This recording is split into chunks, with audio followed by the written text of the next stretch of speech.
You're listening to Pointing Pointers, the Point to Point podcast.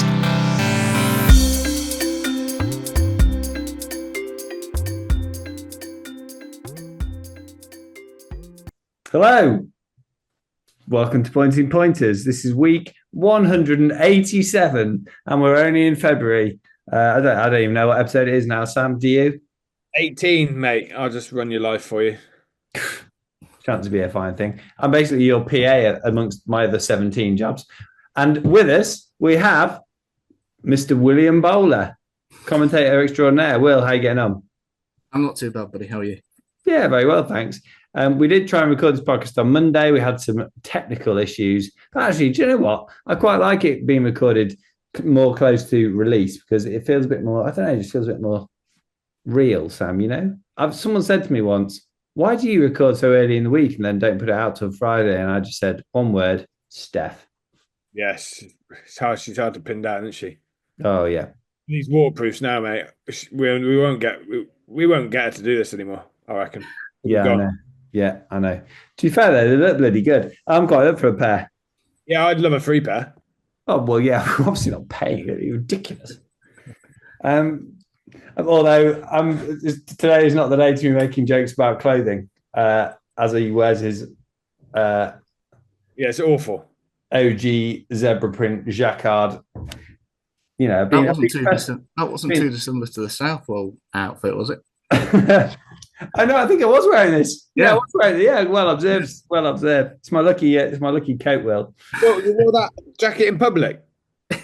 Under a coat, though, Sam. Obviously. Oh right, that's fine. Probably a yellow coat, was it? A mustard-coloured coat, I'd say. What I was doing is I just wearing my normal coat over the top, and then with people I felt a bit more comfortable with, I just sort of like flashing a little bit, gauging the reaction, flashing a little bit more. All right, next steps. Thank the sponsors. Come on. Right. Yeah. Sounds bored. So thanks to the PPORA and Red Mills for their continued support. And I think basically what we're going to try. I listened to last week's podcast, Sam. Right. Public apology here. Someone did. Boring itself. I mean, yeah, you just talked about, yeah. It was boring, wasn't it? I mean, we were talking in hushed tones, so it sounded like we were about to fall asleep as it was. We understood. Look, it was better to do something rather than nothing. Then we were just droning on the whole time about who won what, where, and did like microscopic details. So we want to avoid that today. We're going to have a bit of discussion about some of these results as well. I mean, we have obviously got Will on to discuss Garthorpe, so there is going to be a bit of a this is what happened where. But I'm just warning you, Sam. If you bore me like that again, you're off. All right. So. Let's go to Kingston Blount first, where Coeur d'Alene for James King and Chris Barber outstayed the second. We're a little bit keen on very tiring ground. So. Yeah, this is the 12 o'clock 4 and 5-year-old maiden race over 2 mile 5. 12. Thanks for confirming the time, mate. I was getting really worried about what time that went off. 8 runners. Okay. Is that good? Is that good enough? Boring enough for you? Yeah. Roving reporter Joe Hills got back to me about a few things that happened, and Chris Barber's horse was impressive. I'm told the horse in second travelled very strongly, and the Barber horse Coeur d'Alene just probably outstayed it, but they're probably both nice horses going forward. Nice, and El Capitan won very well with a penalty, and is definitely a horse to follow, and that was great. And we, I spoke to Nick today, like. Josh is banging in the winners and they are going great guns. Something we need to touch on from that race, though, that fall for Amber Jackson Fennell looked horrendous. Yeah, awful. You spoke to her earlier, didn't you? Is she okay? Yeah, I did. I'd seen something on socials, so I just rang her just before the pod to make sure. And look, it wasn't appropriate to press record and have a chat, but just for anyone who's concerned, she was unconscious for a fair while, but luckily no sort of physical problems, and she says she's hoping to be back riding next weekend. I in my wisdom told her to take her time, but I mean, yeah, it was a horror fall. It's just one of those where they just don't quite put the landing gear out. There's two things that scare me out hunting. One is a hole, and the other one is the horse having a heart attack, both of which end up quite similar. Can end up with quite similar results, which is basically the horse lying on top of you. This is my nightmare, really. And yeah, that's what happened to poor Amber. And yeah, there was a lot of medics involved. It didn't look good on the day. So just to reassure everyone, Amber is fine and wants people to know that she's on the mend. But yeah, when something like that happens, it does definitely take the shine off what was a very impressive victory. Yeah, it was. Yeah, yeah. Fingers crossed she's going to be back kicking soon. I'm sure she will. But Josh is riding currently at a 41% strike rate. So he's had 48 rides and he's had 20 winners. I did. To be honest, Sam, I fancied him for the Wincanton Hunter Chase earlier, and on Tom Skew's horse, and it was abandoned. And he was a non-runner with his own yesterday as well. So probably two more rules winners he might have notched up. We'll never know, of course. But yeah, he's really is. He's riding out of his skin. Yeah, he is. Yeah, no, fair play to him. And yeah, the horses continue to be in flying form. El Capitan was a horse we put up earlier in the season. And yeah, he's not disappointing. He's gone on now and won a restricted, and he will go on and win a few more. I'm sure Hunter Chasers will probably be on the card. I could see him lining up in the restricted final at Stratford or something like that. Yeah, absolutely. Will, obviously you're commentating at Garthorpe the weekend. I'm not putting you on the spot here, but as a matter of course, would you generally sit and when they come out eventually, sort of, Friday afternoon or whatever, would you watch the replays from other courses just to keep in touch with what's going on elsewhere? Yeah, I would tend to have a gander at not all of them always, but a good chunk just to keep in the loop, sort of across different areas, particularly if there's travellers down Midlands wise, usually from the north rather than the south. But yeah, I'll sort of keep across quite a lot of it if we can. Particularly as like titles wise, Josh is obviously at the top at the minute. James, Will Biddick, they're all sort of down the south area, notching up their winners. So I'll sort of keep a bit of an eye across all that section as well. Yeah, fair enough. Josh actually sent me a fairly aggressive voice note, Sam. Did I send that to you? You did. I didn't listen to it. Well, I did listen to the first 10 seconds, and I heard it was Josh. So I could just imagine what was coming. So basically, I told him. Well, on that interview the other day, I told him sort of, come back to me when you're coming up north and winning a few, just to rile him up a bit. And he did really. He so yeah, he came as the dizzy northern heights of Kingston Blount in Oxfordshire and won one. But speaking of Northern, Sam, up to Alnwick we went, and Jack Teal had a double. He did, yeah, he did, and very impressive one. I'm told as well. Matter of Expression won the maiden up there by a measly 30 lengths. I watched the video from the back of the last, and yeah, it was impressive. Yeah, I'm not sure, obviously what was behind it, but yeah. Alnwick's a stiff track, and to go and do that first time out is very, very impressive indeed. He obviously had a horse at the sales, and he had a double on the day as well. And I had a chat with him earlier about those runners, the horse at the sales, and some horses to look out for. And this is what he had to say. Now joined by Jack Teal, who I've rudely interrupted. It's 7:20 in the evening, and he's actually just going off to feed some of his livestock. So, Jack, you're a busy man. Oh, busy, yeah. I was busy. You've got to keep on, haven't you? How many horses did you have in? Oh, we'd have north of 20 anyway. Probably one or two more. Yeah, and they're all riding out? Pardon? And they'd all be riding out, would they? Oh, yeah. I would plenty riding out, yeah. And that's what? How many do you ride a day? 18? I wish there was enough hours in there for that. I'd like to ride them out myself, but I bet you would. It's not doable, so yeah, we get by. Well done, good man. You're doing a good job. Obviously, horse last week went to Tats Cheltenham, Musselwhite. I thought you'd probably be a little bit disappointed with that, were you? With the result of that? I was a lot disappointed, yeah, but the way the cookie crumbles, you can't. Sometimes, I buy these horses to sell them, and there was no one coming to play, so we had to take a hit, but. He was brought to run in a point-to-point and win and sell. We did that, and we just couldn't pull the last bit off. But yeah. Do you know why? Can you ever put your finger on why that is? Sometimes I look at results and think that's a funny result, but you're obviously there seeing it.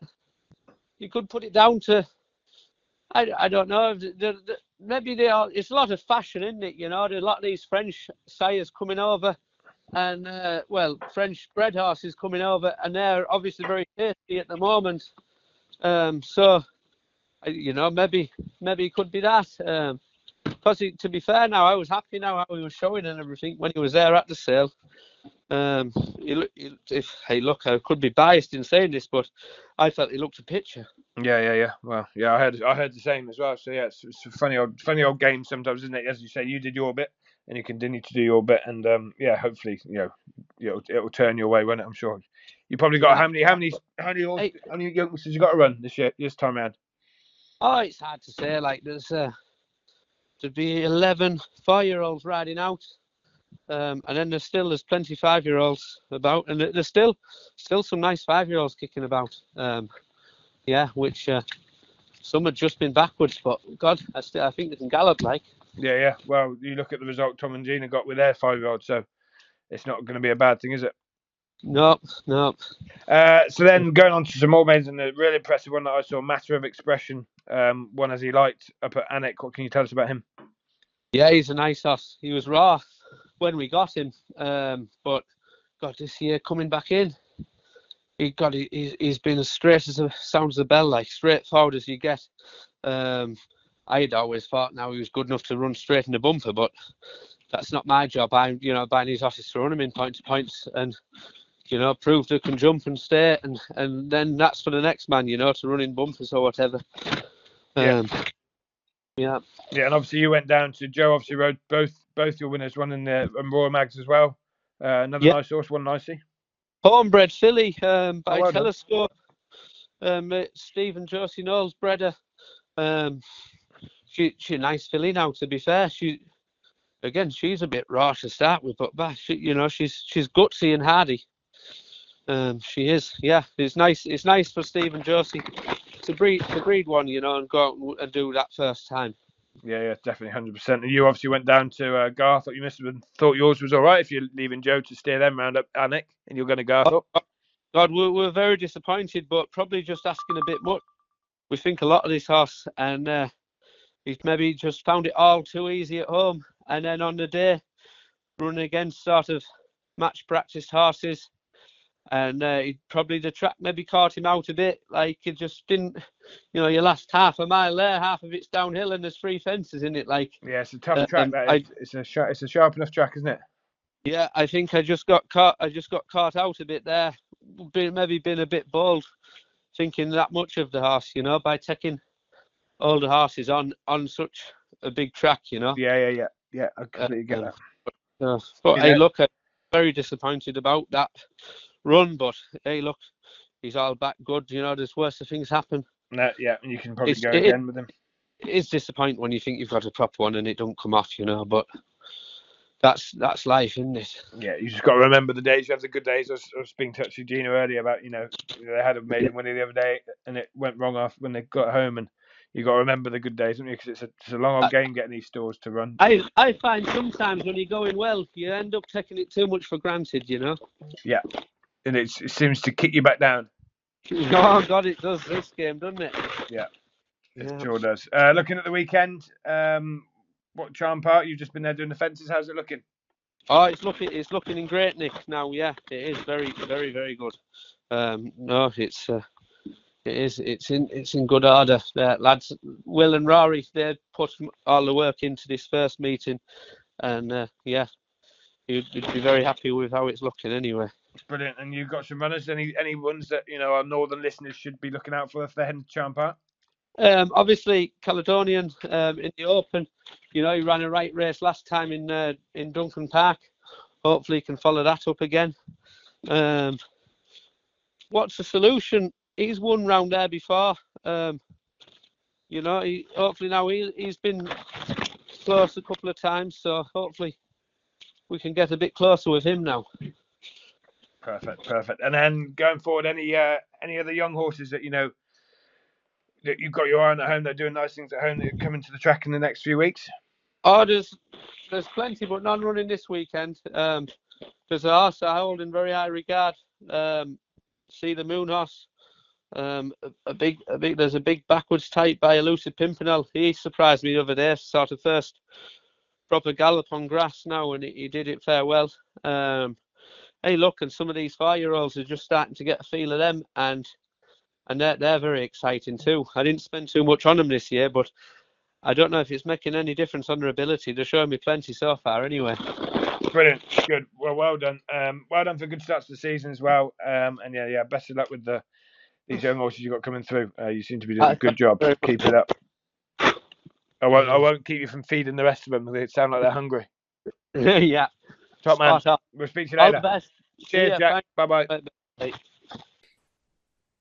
Fantastic. Jack's going really great guns, obviously. I mean, it's interesting, isn't it, this dynamic? It's something we should maybe explore, like with people who have done it. But there definitely does seem to be an advantage to riding the ones you train and training the ones you ride. If you look at the moment, like, it's possibly because they're just very good and have got a lot of horses. And I don't want this podcast to just turn into a fan club for the bigger yards. But, like, you know, Josh being able to ride the ones that he rides every day has to help. Gina, you know, training the ones that she's so familiar with from, you know, riding, vice versa. Like, it really has to help. Which is why I'm petitioning for Fran to take out her license again and get back in the saddle. I was thinking Charlie Post. Oh yeah. No, he probably didn't ride. I don't think he rode over 25 winners on the Royal, so he could probably get his license back out. And yeah, it's a good point. Yeah. He might have won the Grand National, but he won absolutely nothing else. He had a few winners around Toaster, I think, and he always used to put his goggles down, go to 2 out if he didn't think he was going to win. But I mean, it was a while ago because Toaster obviously shut down now. Yeah. How old is Charlie now? 53 or 54? Yeah, they might have forgotten about him. He could just be a party. Not fall off a gold card, is he? No. Well, the great thing is, if he's not on the pod, he doesn't listen, so we can say whatever we want. He doesn't. He doesn't listen to anything. No. Yeah, he's never going to find out. But just to point out, yeah, it's great that Jack could ride his horses, but Joe Wright actually rode both his winners at the weekend. So, but yeah, I know your point, mate. Yeah, good you've done your research. Yeah. As always, Sam, I've done extensive research, and Jockey Start had another winner. It's a good idea, this, isn't it? Let's face it. I mean, it's not the Chablis one, and Nick Alexander's horse again. Yeah, it's a great idea, and I think now it's caught on, and I think probably now they've had this amount of success, I think it'll probably catch on even more, to be honest. So, fair play to Will Ramsey, and brilliant that Jessica had another winner. And I did see one of the girls was looking for another horse, so hopefully they've found that, and onwards and upwards for them. Good stuff. Right, Will, you're at Garthorpe. We're relying on your photographic memory rather than the replays that you definitely haven't watched to guide us through what happened at this premier Leicestershire track. What are the highlights that you want to pull out, I suppose? Yeah, well, Tom Hutsby had another winner. I mentioned that because Tom's obviously next in the Hutsby dynasty. I think that was number 11, I think. Yeah, at the weekend. Good trying to title on with him and Ryan, I reckon, Corcoran. Yeah, I think so. So that was number 11, I think, for his dad at the weekend. Stuart Morris had the winner in the maiden, which I think caused a bit of a turn-up. I don't think he was a massive price as such, but Jack Teal had brought one down which he rode himself, so he didn't stop at Anik. And he was carrying 10.7, so he was getting £21 off Stu's horse, who was with Dan Skelton. And he was 0 from 12, I think, for Dan. Listen, you can improve him out of the Skelton's yard, Sam, can't you? There's loads of juice left. Yeah, easy. Look at that Gitto. That Gitto can train a winner out of the Skelton yard than Stu Morris can. I can tell you that for free. They don't know what they're doing then, boys. Anyway, carry on, Will. Yeah. We had a big price in the first, actually. Milestown Upper, who I think was 20-1, I think, his SP, who'd shown not a lot, and then popped in with a win on Saturday under Ellie Holder. Good rider. Another young jockey's riding really well at the moment. Well, yeah. We've got Janica, the old boy Janica popped up as well. And the Heidi Palin, who rode another winner Leicester yesterday. I'm not getting mad, am I? That's the horse that was in the double green at Cheltenham about. Yeah, it used to be, yeah. It used to be double green, yeah. Yeah. And Turner's horses I haven't obviously seen him in the flesh, but they're Mm. going early on, aren't they? Yeah, he'd had a run. He might have had two actually. But yeah, no, he jumped like a bunny the whole way as well. He was fantastic to watch. The other day, beat Good on him. Gentry and Locken. Gentry, I think we've mentioned before about he looked unlucky the time before, and Locken's rock solid, isn't he? I know Locken around this neck of the woods. Thea Jaguen bolted up again. Only two others actually faced him. I think scared a few off, to be fair. I think it was 12 or 13 entries, I think. An outsider of the Hendersons and Al Jet of David Kemps, who was having his first run point in from the Skeletons, who was up there for a long way and then just faded away, but he hadn't ran for about 9-10 months. So that's to sort of be excused. Fear Jaguar, sorry to interrupt. Fear Jaguar, that's 11 wins now from 16 starts. Yeah. And he's obviously got his habit of jumping right, hasn't he? But he's just got that natural gear change, and at that sort of level, as you guys know more than many, Sam in particular, if you have a sort of a gear change in a week open, you're halfway there, aren't you? And you can especially track around like Garth, but you can get away, can't you? Exactly, and you can sort of forgive a few mistakes, and once he's clear as well, Brad's quite happy to just let him run down a fence and just there's that. Yes, he's losing 2 or 3 lengths, but he's 20 up clear anyway, so it doesn't matter too much. And Dale won the restricted with Largy Pearl, one of his own there, who I think Dale's always thought a lot of, but he's been a bit of a morning glory. Really, he's done it a lot at home on the gallops, but not really always produced it on the track. So he had a good battle with one of Gina's there, and one of the Padfields ran well for a long way. I think Nigel's had 4 runners this year. He's had, correct me if I'm wrong, I think he's had 2 seconds and 2/3. So been a bit of a frustrating start for the season for Nigel, but I'm sure that'll end at some point. So yeah, no, it was a typical good day out, competitive racing, typical competitive Garthorpe fair. What was the crowd? Yeah, I was going to say, what was it? Yeah, it was so. It was very, very windy. Rain sort of every now and again, a little shower, but it was just very, very windy. I think it put a few off. The forecast looked dreadful, to be fair. So it was okay, just okay. Speaking of windy, Sam, have you been up to Tom and Gina's school in any recently? We're missing the video for this season. No, I think I've put on too much weight, mate. I reckon I would say they'd struggle. If the wind was behind me, they might get over them, but we'd have to catch it on the right day. I haven't sat on a horse for about a year. Really? So with 4 legs anyway. He's out spinning, Will, every morning, 5-6 o'clock in the gym, spinning. So he's doing something wrong, because if he's still too heavy, so I'm like, I don't know, something's... Must have replaced this. I was just looking up Largy Pearl, actually. Typical morning glory horse. First time out, it went off 7-2. Second time out and finished 3rd. Second time out, 5-4, finished 3rd. So they thought, stuff this. Third time, won 8-1. Yeah. What a pain in the ass. What a horse. Dale took a horse down to Kingston actually for a maiden on Kingston Saturday. Yeah. And he quite liked him, I think. And he just got bogged down in the ground down there, but they certainly like him in the Toby Hunt colours. That was the Soldier of Fortune that he mentioned to us on the podcast. Yeah, that's the one. Behind James King's, yeah. Yeah. He was umming and ahhing where to go, whether Garthorpe or Kingston. He was in both races. Decided to go to Kingston for the better ground, and then rocked up and actually found it was a good bit deeper than they thought it was. So he'll be one to watch out. I can't for the course, you see. No good. Don't know what he's doing.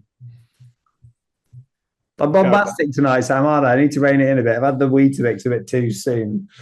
Alan Hill obviously does a fantastic job of the ground there. It's going to be a funny picture today, actually, saying we started watering for the next meeting already with a small covering of snow on Kingston Blount. So, no doubt that'll come around quicker than you think. And so we had one remaining meeting of the weekend. Two. Badbury Rings and Charing. Yeah, for that. But yeah, Badbury Rings, as I said already, Josh Newman again banging in the winners. One for himself and one for Keith Cummings.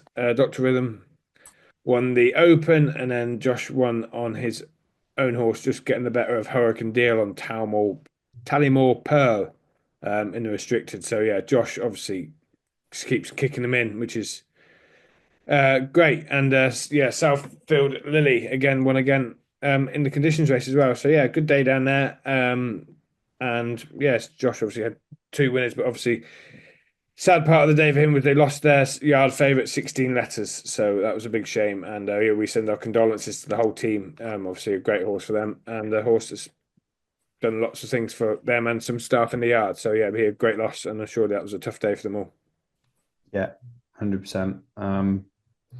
I think that probably the betting public that aren't directly involved with yards really underestimate how close to being almost part of the furniture or part of the team some of these horses are. Like they've all got such different characters, and I've had the privilege of going down to Josh and Kaylee's, and all the horses are different. You have to mind different ones when you're tacking them up, or some are bad with their food, some are good.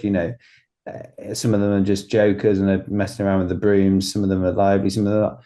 These horses have such characters and personalities that yes, it's gutting for the owners and the trainers from just a pure sort of economical point of view, but it's so much more than that, and it runs a lot deeper. They might not be able to talk, or kind of, they're not humans, and we shouldn't humanize them, in my view, but they're big characters that will be sorely missed, and as much as a strong win can create a real buzz in the yard, or something like that will floor it for a week or two. So yeah, we're wishing them all the best down there.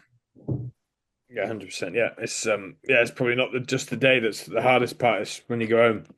Yeah, you take the horses back, and yeah, you've got one less. It's tough. Big time.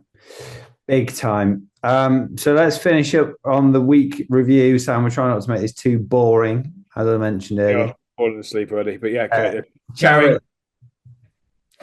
Long old journey for Flying Bee Coward paid off.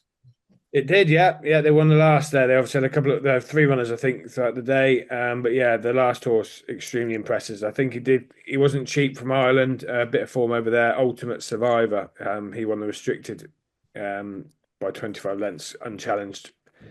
So yeah, a horse to look out for. A 5-year-old, obviously getting the weight allowances in that. But yeah, very, very impressive. Fastest time of the day, and yeah, did it on the bridle, so to speak. So yeah, very much a horse to keep on the right side of Ultimate Survivor. And also a double for Alan and Izzy, which is good. Getting Closer, give Getting Closer a special mention. Obviously had a really nasty injury and has been nursed back to kind of form. And yeah, fair play to Alan Hill. Obviously, I think he knows what he's doing now. Yeah, good for him, Getting Closer to win the conditions race.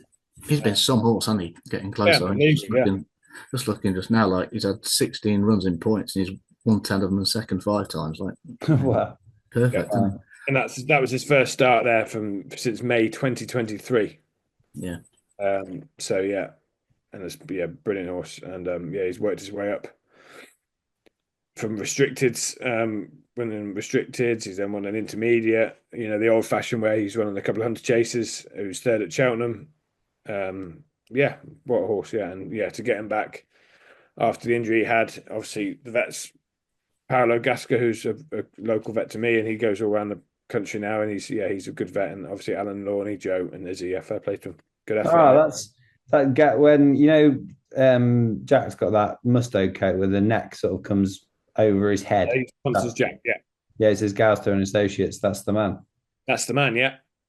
Lovely. Yeah. Lovely. So something I just wanted to touch on is not on the running order, Sam. You'd be delighted to know. Right. At what point do we get worried about? I don't know. This is quite a big subject to unpack. But at what point do we get worried about the amount of Irish maidens that are coming over and absolutely walloping what's in front of them? Like, they're not. Yes, they're buying a lot more, and we talked about this when we did our interview with Tats on their socials. Like there's a ratio aspect here where they are just buying a lot more stores, but it's a bit worrying, isn't it? How many maiden winners this year have just actually had 2 or 3 goes already in Irish points? Is it just a pure sort of volume thing in a sense, as in like, you know, they're buying a lot more stores, they're running them against each other more. So the ones that are coming second or third, they're contesting deeper races, and therefore when they come over, they're probably a bit more street smart, and potentially their form stacks up in a different way. I don't know if this. I mean, putting this out to either of you, really. Like, I've heard grumblings about it. You know, off air, so to speak. Is this something that we should be worried about, or just embracing and just saying, great, you know, like this is an opportunity that it's just becoming another source of somewhere to go buy a horse that you can come and win a maiden within the UK? I mean, where do you sit on this? Yeah, I mean, sorry, Sammy, you go first. Sorry. You go. All right, okay. All right. Yeah, I think it is a bit of a supply thing, really, as you say, Ben. Like, there's a heck of a lot of horses running in those maidens over in Ireland. There's 2-3 divisions, particularly early season, pre-Christmas meetings. There might be 4 or 5 maidens on a card. So there's just a heck of a lot of younger horse stores over there anyway.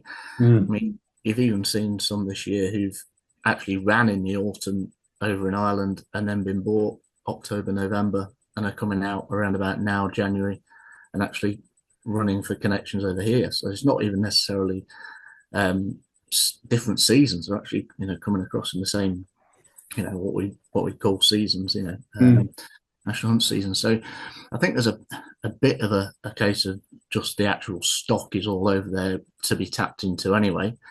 But equally, there is a bit of a possible negative issue whereby we're just, I don't know, if we're not buying enough. I don't know.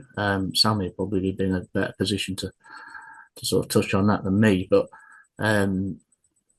yeah, I think it's probably a bit. I guess it's a little bit of a concern maybe when you see a horse over in Ireland being beaten 50, 60 lengths and then coming over here and winning a 6-runner maiden on the bridle. It's a bit of a concern, but yeah, Sammy will probably be in a better spot than me. I agree. That's not a good look. But then sometimes you look at the horses that run over there. They've got to run. They're kind of probably running before they're ready. So they run over there not ready. You know, not furnished enough, and then they have a bit of time, come over here, and then run, and then they look to improve. You know, they've got to run. They've got that many. They've got to just run the horses, and then I mean, strong ones run. Prize. There was I don't think it's a bad thing. Just the more horses we can get over here, the better. Yeah, darling. We're not in a position to be picky about our horse population, that is for sure. I would love to have the time to do a proper look at a few things and go to Ireland several times, look at the point to points. Maybe we could get old Ed Bailey to do it. He'd love it, I'm sure. He probably does know most of these answers, but you know, there's a few aspects. What is the average sort of going description of the ground, and how does that stack up against ours? And actually, what is the ground condition like? How big are the fences? You know, allegedly the fences in Ireland are at times just, you know, upturned dandy brushes. Well, they're all easy fences, aren't they? So they're all the same size. Are they really? The point-to-point fences are easy fix. Yeah. Wow. And the running rails are straw bales. Yeah. Anyway, you know what I'm saying? I think we need. It's difficult, isn't it? We're not necessarily comparing apples with apples, and we don't know that really in terms of. Yeah, I don't know. Look, we don't have an hour to unpack that, but no, I appreciate your views on that, and something we'll no doubt talk about again. Right, let's move on to the Tats sales result of the year, Sam. Why don't you tell us your friends have been up to? Here we go again. Edith Pelham, breaking the record price for a filly from the British Pointing Circuit. So, the daughter of Blue Brazil, Edith Pelham, who scored nicely on debut at Sheriff Hutton, went to Tattersalls, Cheltenham in the week, and reached 180,000. Gone to Fergal O'Brien. So, delighted. You've played that down now. You've played that down. You've gone the other way because I was taking the Michael. This is big news, Sam, to be fair. Like, for a filly, a 5-year-old filly, to go make 180 grand and top the sale at Cheltenham is good. Right. We should have a small standing ovation. I'm pleased. I'm revved for it. What was in It's your good, isn't it? Weetabix this morning, So- Rodney? Yeah, had my Weetabix. Yeah. Pretty much. It's brilliant. Brilliant result for pointing, isn't it, really? Yeah, it's got to be. An option. And yes, it's great for them. Obviously, a great big strapping horse, and they obviously sent another one there as well, which sold to Darren O'Dwyer, and the Jack Till horse consigned there was a little bit disappointing. Sold for 36,000. But I obviously spoke to Jack about that earlier in the podcast, and I managed to catch up in Georgina Ellis's extremely busy week, and scheduled to have a chat about Edith Pelham and the big result in the week. Delighted to be joined by Gina Ellis / Andrews. What do we have to call you nowadays, Gina? Do you know? Oh, you call me whatever you like, Sam. Oh God, don't tell me that. How are you? How are you? Good day hunting up with Rowan Combe and Dan Cherryman? Yeah, we've had a really good day, thank you. We're just on the way home now. Good. And then following on from last week, the good result at Tats Cheltenham with Edith Pelham, breaking some more records that you'd set. And you must have been delighted with the result at Cheltenham. Yeah, no, it was really, really good and great for British point-to-pointing, I suppose. She was a really smart filly, and just hope she goes on to bigger and better things now. Yeah, and she was obviously a horse that you ran as a 5-year-old. Am I right?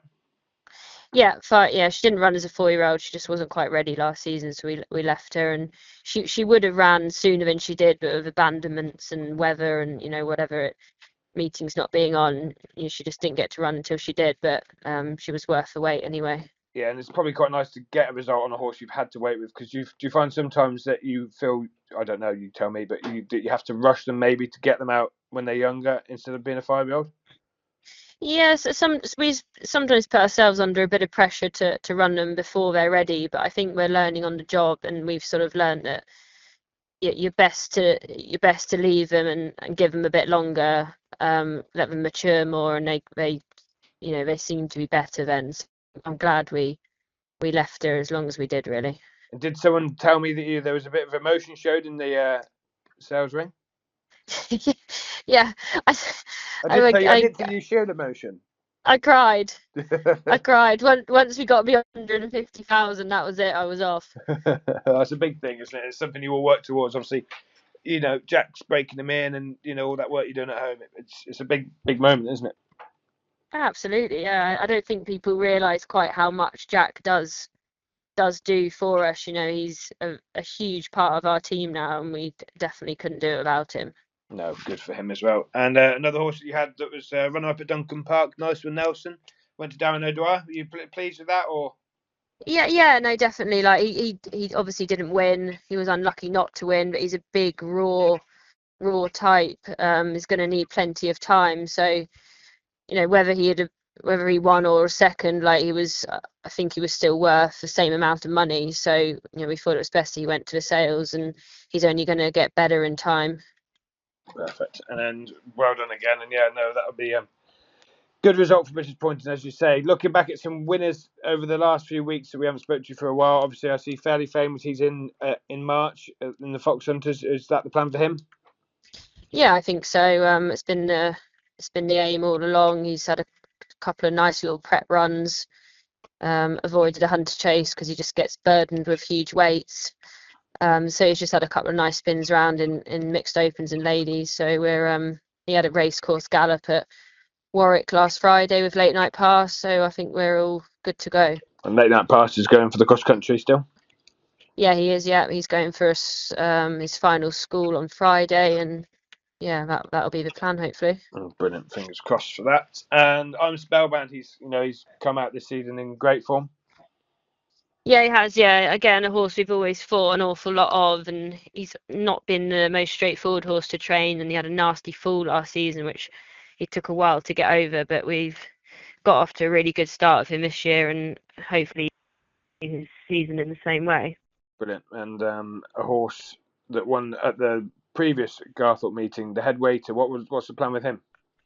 Unfortunately, he sustained an injury that day, so he won't be seen for a year or so. No, well done, Sam. Drop yourself in it there. Good question, Kay. Good questions. So good job. There's always one, isn't there? That's the way it goes. It just goes to show the highs and the lows. They're selling one for 180,000 one week, and and the next it's broken down. So Yeah. it's just the risk you have to take, I'm afraid. Yeah, and that just proves the good days about how good they are when they do come up, isn't it? Yeah, definitely. And then also Mumbo Jumbo, horse I saw Chadsley win, went on to win nicely at Broxby Park. He's an exciting horse. You know, be seeing him probably in Hunter Chase at the end of the season, would we? Yeah, I think the intermediate final at the Cheltenham Hunter Chase evening is definitely on the. Obviously, still got to qualify, but yeah, he's an older horse. He's got plenty of experience. He's probably going to head for Gilsborough next couple of weeks' time for an intermediate there, and hopefully get qualified. That's the plan of him. Brilliant. And talking of Gilsborough, local man to Gilsborough, you managed to somehow win a race on one of Stuart Morris's horses, Havoc. I did. I did. Handy spare to pick up, was it? Yeah, definitely. Poor Jack goes in there every week schooling for him, and then his only winner so far this season. I get to ride it, but no, it was great for him. He's only a small string of horses and had had a winner for a while, so it was really nice for him. Good, and I'm sure he might be heading back to he'll have a big string ready for Gilsborough, I'm sure. Captain Biggles the other day got beat, didn't he, by a girl from your own yard, Ellie Holder, who's going great guns. You must be delighted with kind of the success she's having as well. Yeah, definitely. I think I said that day I'm obviously teaching them too well if they're beating me. But no, Ellie deserves, the opportunities. She works really hard. She's a really good little rider. So I was, if anyone was going to beat me, I was pleased for her. So no, she just needs some more chances, and hopefully people start to see her riding and give her some more chances. Yeah, she had an outside ride at the weekend at Garthorpe, 20-1 winner as well. So if that doesn't advertise the talents, I don't know what will.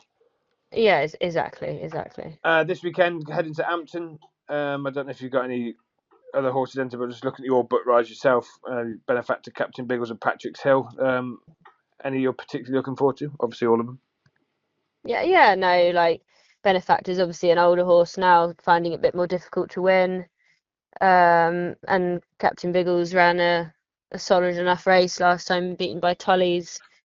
And they're going to be up against each other again, I suppose, at the weekend, but got a £3 pull at the weights, I think, so, and he only beat him by a neck last time, so there's every chance he could turn the form around. Brilliant. And then you've got a couple of maidens. I see anything that catches the eye. Huckleberry, Sting, Pillar Rock. I recognise that name. Pillar Rock, yeah, he's an ex-Dan Skelton horse. I'm not 100% sure of him yet. Huckleberry Sting is going to run at Didmarton. He's an ex-Dan Skelton horse as well. Had a few little niggly issues, and just going to go pointing, sort of regain a bit of confidence and see where we're at with him, really. Perfect, brilliant. Well, thanks very much for joining us on your way back from hunting, and good luck in March if we don't speak to you beforehand. But well done again last week. Good result. Thank you. Sam, I have to say, you are fast becoming the backbone of this operation. There is no phone that isn't ringing red with your mischief. Yeah, because there's no point doing this if we're going to do it badly, Ben, and you seem to just be doing everything else. So someone's got to do it. Yeah, you heard it here first, folks. Sam is carrying the podcast. Look out. So let's talk about the weekend coming up. Didmarton on Saturday, Sunday, we have Larkhill, Ampton, and Charm Park. I have not looked at the entries. Has anybody else? I haven't looked at it, but I know that Charm Park, you wanted there to be a nice 4 and 5 year old maiden. Normally turns out a good maiden up there. So obviously over the last few years there has been a few who go up there and run nicely. So yeah, looks like there's a good entry there. There's only 9 of them, but yeah, there's a few nice pedigrees in there as well. So and some nice yards. So yeah, worth a go. I might go to Didmarton on Saturday, just down the road from me as well. Actually, Yeah, I might actually venture out. Wow, is he really? Yeah. I thought he was a lot further south. Didmarton? Oh, Gloucestershire, mate. That is. Yeah, of course it is. Yeah, where I'm from, mate. Sure, well, Will, have you looked at any entries at all? You going anywhere at the weekend? I'm not going anywhere. No, Larkhill's strong as ever, isn't it? So, no doubt. Mr. Biddick will be busy with either a maiden there or down in the southwest over the weekend. So yeah, Larkhill strong as ever. Charm Park, yeah, bit of a mixture of the usual suspects, and as you say, that nice young horse race as well. So yeah, should be some good fun to be had. Larkhill, obviously, with all the rain, will be producing. I'm just looking at the going description now as of today, Wednesday. Good to soft. I thought it would just be good. I'm surprised. It's usually Normally good with a cover in the ground. It's good to soft for Larkhill. They must have had 1 foot of rain. Yeah. Very good. that wasn't a joke, Will, but thanks. So let's talk about you, Will, for a moment. Okay. Good enough for Sam for 1 week. Look, commentating, you quite, and I don't mean this in a funny way. Obviously, you know, there's the likes of Alex Fussy and others, but you're quite a young man to be in the commentary position on the whole, and it's not an easy gig. What it's got to be fairly tricky at times. What's the hardest part of commentating for a start? Tough one, really. I think at times it can be the sort of not knowing, really. Sort of not knowing what you're going to get. Those, young horse maidens, you don't quite know whether you're going to get one that's so green or does something daft that you can't completely expect whatsoever. Sort of the older horses, you sort of know what you're going to get. We were mentioning Fier Jaguin earlier.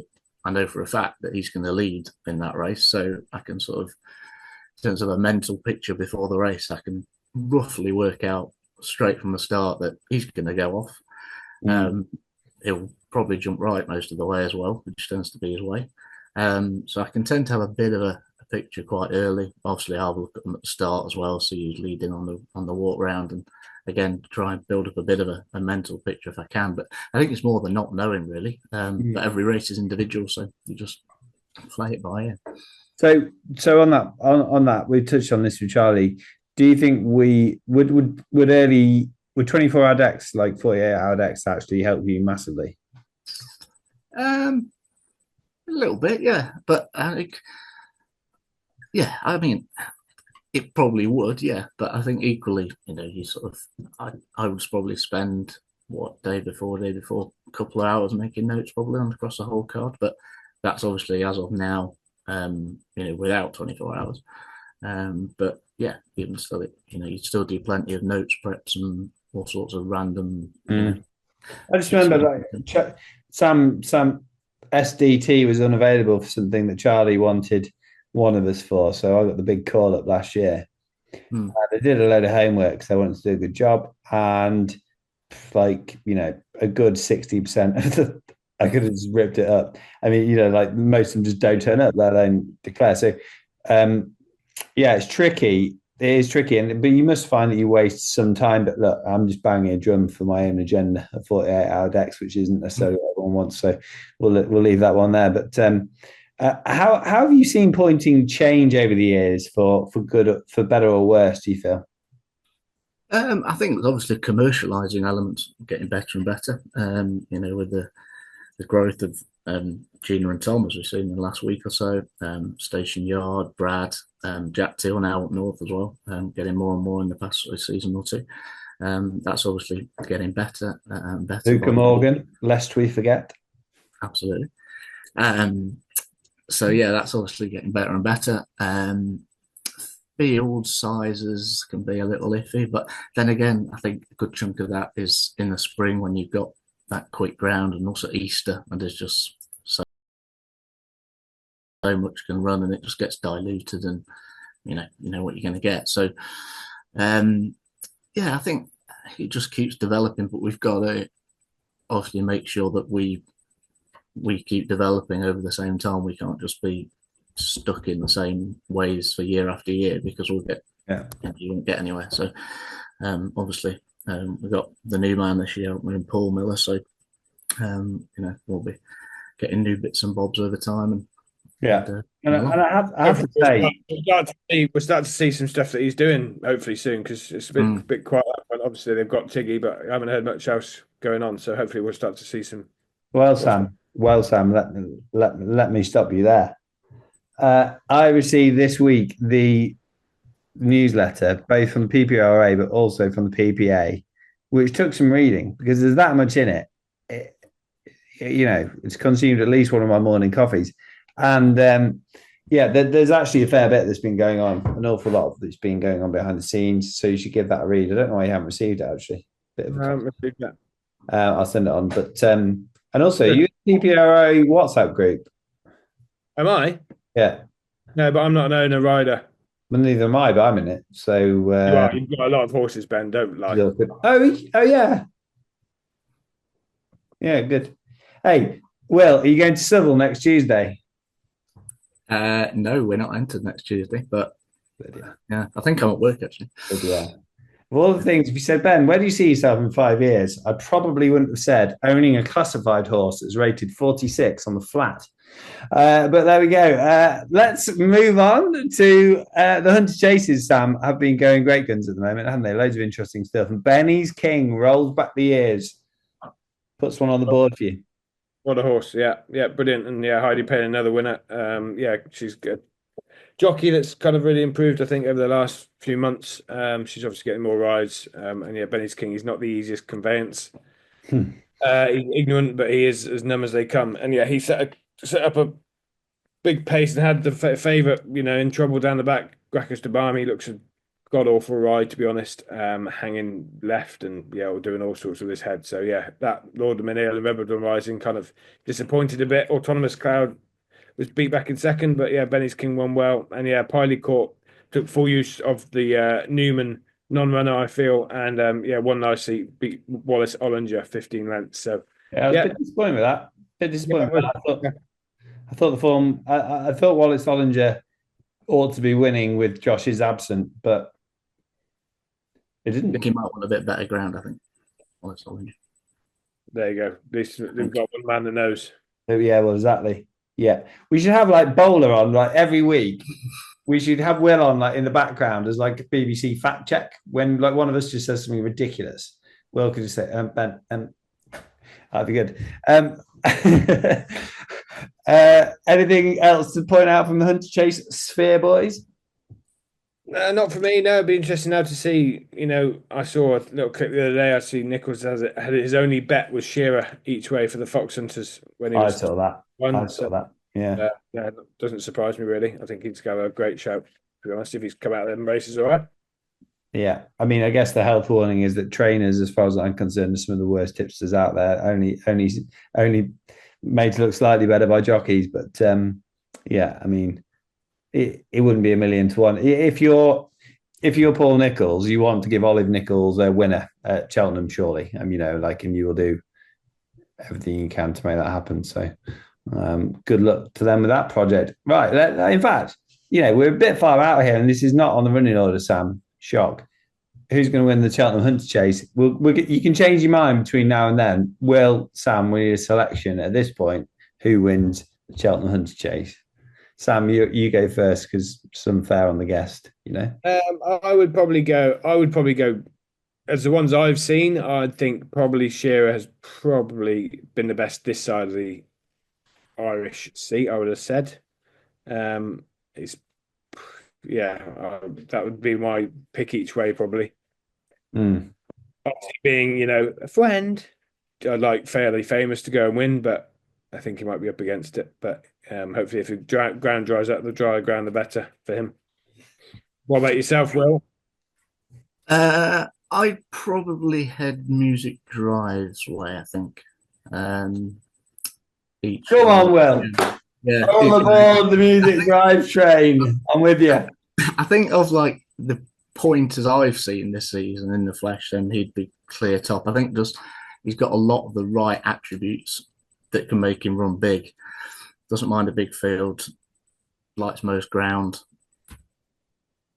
He's tactically versatile, easy for me to say. So I think he's got a bit of a squeak running on the head.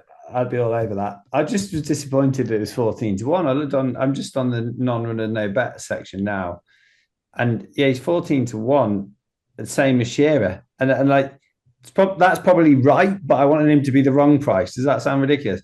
I wanted him to be 50s and knows me that no one else did, but turns out we've got it already. I think he'll finish ahead of Shearer. Big shout. Oh, I love it. I love it. I tell you what, also, Hey, they do whack us the barbs 12-1. 33's on 365. So if you fancy 12 him, get on. on Paddy Power, may as well start now. Probably had a North. To be fair.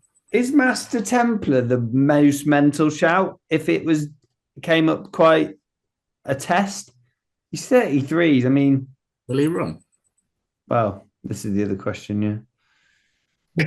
Bardon Town's lads obviously got an entry because it's a Say again. Sorry to sort of, No, that's what you're here for. Will fact checking. He is in the betting though.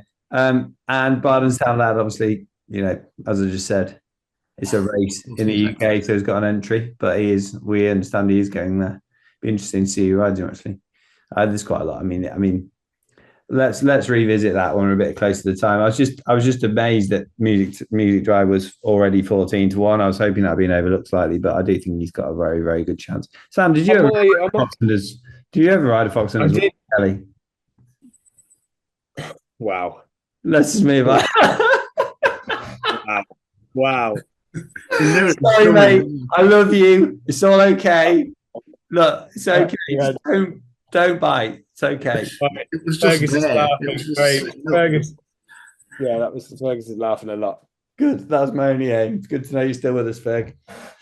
Get well soon and all that. So let's move on to any other business. Sam, you want to highlight the postponed Kiernan Langibby fixture?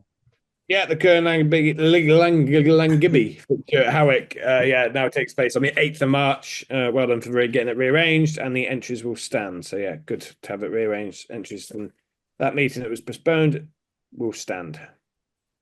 And you mentioned a little tweet that you got this week, did you? We did, Sam. Good that you noticed. There's no we. No. It was actually 2 weeks ago now, but I've only just picked up on it. I've been away. Mike Crowler added us on Twitter. You're part of your commentating fraternity there, Will. Very good he is. Very knowledgeable chap. He said, an easy win for UK point-to-pointing would be a race of the week shared on socials and broadcast on racing channels. There were 2-3 compelling finishes at Friars Hof on Sunday that deserved exposure way beyond the prohibitive paywall and private sales pointing podcast. Interesting thought, isn't it? I mean, look, Tiggy's obviously come in, got the new job as a marketing exec there at the PPA. But it's not a lot to dislike about that idea, is there? No, I don't see. Why not? Speak to your friend, Nick Luck, see if you can get on the old Nick Luck, the Sunday program. What's it called? I've gone blank. Oh, that's a good idea. Luck on Sunday. They could do it as a little 2-minute section of the Nick Luck Daily, the pointing finish of the week. Podcast. You can't think of anything else that starts with a P. Pal. I can think of something that's you're called a pointing podcast Pratt. Yeah, that's you. Good. Any other business? I haven't. Not for me. Well, yourself? No, I think I'm all. I don't think I've got anything more to interject. You have it on enough, I reckon. Well, you better. Well, thanks for joining us, Will. We haven't had you on for a good while, probably a couple of seasons now, but good to see you're in fine order, and we'll see you commentating on a course soon, no doubt. Absolutely, yeah. Guilsborough's next for me in a couple of weeks. So yeah. I'll be there. See you there. Excellent.